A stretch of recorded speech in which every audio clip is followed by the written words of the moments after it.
WOH News reporting. On the face of it, COVID-19 is slowing fast in Delhi. New cases have dropped from an average of 3,400 per day during the week beginning June 19th to an average of just 1,400 per day in the past week. Meanwhile, tests have increased almost threefold, from an average of about 7,000 per day during the week beginning June 12th to an average of nearly 20,000 per day at present. The ramp-up in testing happened in a short span of time, much of it during the week beginning June 19th, with daily tests being stable during July. To see the improvement more starkly, we can take daily cases and divide by daily tests to get an approximation of test positivity, which is the total proportion of tests that come back positive. We find a dramatic decline from about 30% test positivity in mid-June to about 7% now. The steady decline during July, when total tests were roughly constant, appears to be a clear indicator of decreasing levels of infection in the capital. Yet experts have argued that this improvement is a mirage caused by a change in Delhi's testing strategy.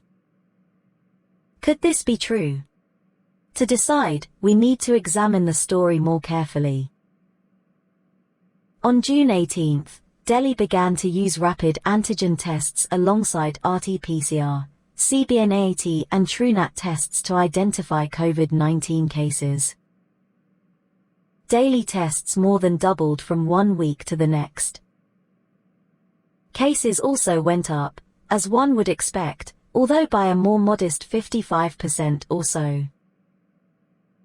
The jump in cases at least partly reflected better case detection, i.e. a greater proportion of infections were being detected thanks to the increased testing. However, after peaking on June 23rd, cases began to decline quite steadily. Meanwhile, testing stayed fairly constant. Constant levels of testing and declining cases would generally be a clear sign that an epidemic has passed its peak. So what's the catch?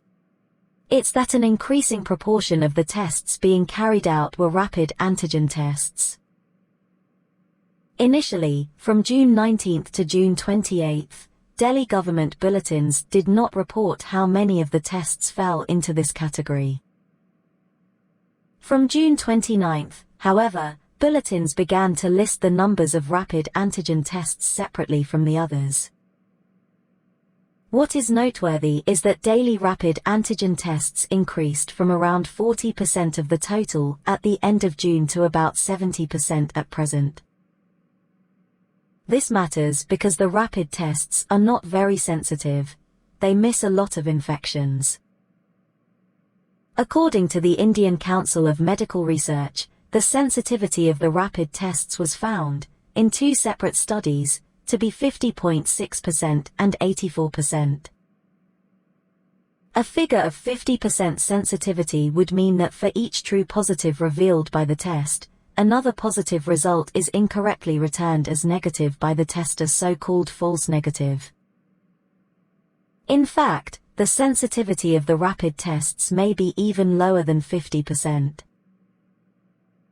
Out of 281,555 rapid antigen tests carried out in Delhi between June 19th and July 15th, 19,480, about 7%, returned positive.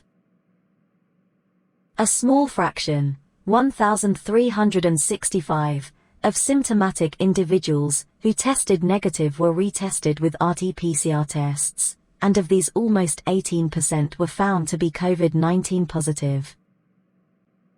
This would suggest that the test had a sensitivity of only about 28%. For each positive result, more than 2 more were being missed. Please subscribe to my channel. Thank you.